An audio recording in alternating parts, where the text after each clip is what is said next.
Со болничко возило, пациент од Струмица се препраќа во Скопје со влошена клиничка слика. Семејството најмалку што сака е да зборува пред камера. Услугата нема проблем, ама за персонал нема. Во Струмичката болница е раздвижено од рано наутро.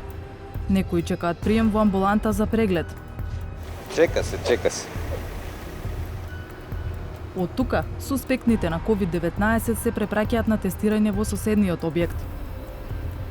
И двете места служат за хоспитализирање на пациенти болни од COVID-19.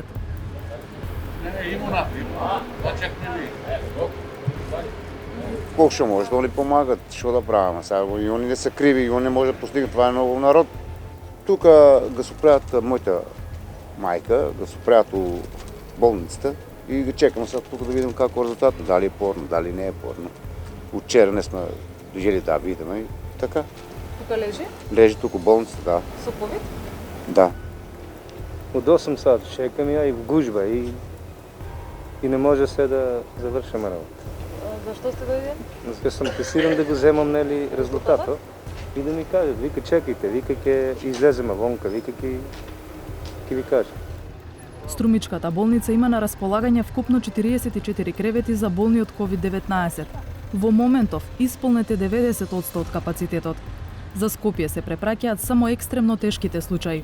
Од возниот парк само 2 возила се исправни за да може безбедно да се пренесат пациенти до главниот град.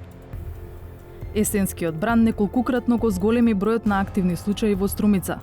Ако на средината на септември имаше 108, заклучно со викендот бројот на активни случаи сега е 613, што е за 6 пати повеќе. Директорот на болницата, Наке Гогов, е разочаран што Струмица од регион со релативно малку болни, есенва стана жариште. Ударот од зголемениот број заразени паѓа на грбот на медицинскиот персонал, вели тој. Затоа бара разбирање за чекањето. Персоналот е изморен. Затоа ние сакаме помош, бараме помош и од другите градови кои што можат да ни помогнат со медицински персонал, како предмалку што имавме помош од клиника, инфективна клиника, професорот беше од пулмологија, беше доктор и сега пак имаме од Велеско Лешка, кој што е на помош на нашите доктори. Ние моментално во нашето одделение, инфективно одделение, имаме 3 инфектолози, 2 секунданти. До крајот на август некако се справувавме со тој персонал. Меѓутоа сега веќе од септември, октомври до сега персоналот е потребен како за доктори, така и медицински сестри. Примероците од ПЦР тестовите Струмичката болница ги праќа на анализа во Ману. Тоа значи дека резултатот се добива најрано следниот ден.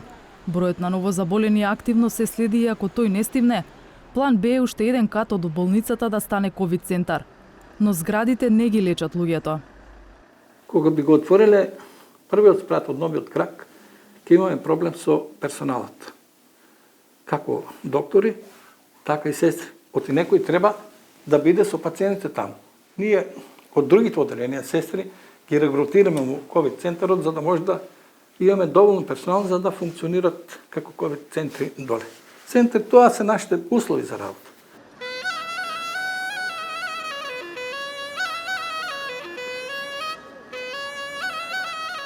За разлика од болницата, во Струмица на улица друга песна. Маски зашто не носите? Од джебу не се ги ставам. Па зашто сега не? Сега ги ставам, само ќе излевам. Ја следевме групата млади, но маски не ставија. Крајна цел им беше Струмички кафе-бар, каде веќе ниту законски не беа обврзани да го сторат тоа. Маска носи кој како сака и на импровизираниот пазар пред трговскиот центар Глобал. Ево кај нас. Имаме маски. Како што се доближуваше камерата, така луѓето ставаа маски. Зашто не носите маски? А болја е.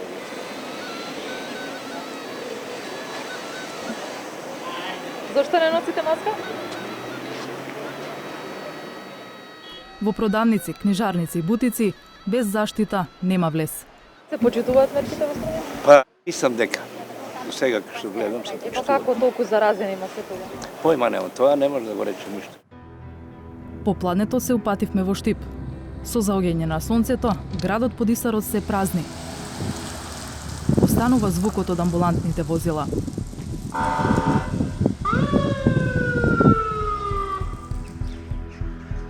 Ваква е сликата на инфективното оделение во Штип. Само дента 20 пациенти ја изгубија битката со вирусот. Погребалните служби во скафандери ги изнесоа телата на починатите.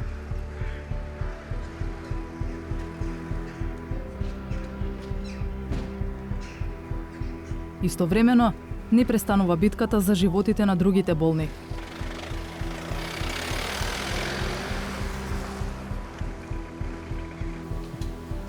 Пациенти кои со недели се хоспитализирани, наоѓаат алтернативи за да земат и вратат работи што им ги носат најблиските, зашто посети не се дозволени. Мога мајки нема да преспееме да се плакаме да очи.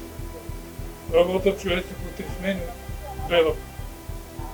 И за тоа мајките нема. Во амбулантата и се тестираат и се прегледуваат сите сомнителни заразени со коронавирусот. Штип е ковид центар за цела Источна Македонија, но и одовде тестовите се препраќаат за анализа во Ману.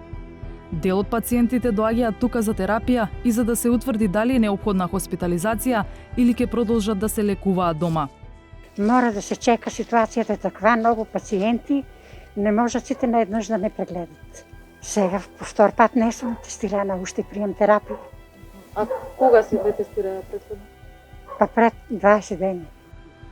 Штип стана актуелен во јавноста деновиве по случајот со починатата 41 годишна пациентка, чие семејство обзнани дека жената попусто молела за кислород кај персоналот. Директорот вели дека целосен извештај за ситуацијата е испратен до Државниот санитарен и здравствен инспекторат и се чека стручните лица да дадат последната оценка. Инфективното оделение е полно во моментов и со пациенти и со кислород. Штип е меѓу најпогодените места од COVID-19 во последниве 2 месеца. Од средината на септември, кога имаше само 63 активни случаи, бројката е зголемена за 8 пати, па сега има 537 активни случаи. Во Тетово не затекнавме метеж. За прв пат наидовме на пациент упатен од Скопје во друг град. Во случајот, пациентка дошла од главниот град за ковид тест. Земањето бриз од нос и грло траеше само неколку секунди, но на тестирањето му предходело чекање со денови за да се закаже термин. Чекав отприлика околу недела дена матичниот лекар да ми закаже. Значи, јас сум од Скопје, меѓутоа доаѓам тука во Тетово, бидејќи најверојатно матичниот тука нашол термин. Останатите граѓани кои дојдоа да се тестираат не беа расположени за разговор. Тетовци имаат опција за тестирање во Центарот за јавно здравје. Позитивните на вирусот за кои матичниот лекар ќе процени дека треба хоспитализација, се препраќаат во клиничката болница. Ковид центарот располага со 82 кревета, а засега е половично пополнет со пациенти. Болните се сместуваат на 2 ката на интернистичкиот блок и на инфективниот оддел. Скоро сите се со коморбидите. Имаат и операции, имаат со стентови. Има еден пациент, млад пациент на 39 години, кој дали случајно има анемија и кај него е, значи, ситуацијата е тешка. Болните ги лечат 5 инфектолози, а од интернистичкиот дел на располагање се уште 22 лекари. Доктор Нуредини засега не се жали ниту на квалитетот, ниту на квантитетот на персоналот, иако не сите со леснотија го прифатиле предизвикот. За медицинските сестри тоа не е проблем, оди тие се обучени за тие основни параметри, но нормално тамо треба да имате унаводници јако срце, да речам, оти гледате пациент на кислород, кај нас се сите тешки пациенти со кислородна поддршка. Доколку напливот на пациенти продолжи, се планира и цела педиатрија да стане ковид оделение. Има план и за уште поцрни сценарија. Другиот чекор е затварање на мој термин и фокусот ќе биде на ковид пациенти, а во иднина цела клиника ќе се ангажира само за ковид пациенти или за итни пациенти. Трендовите се загрижувачки и во Тетово. Од 170 активни случаи во средината на септември, за 6 пати е зголемен напливот на заразени, па сега изнесува 1004 активни случаи.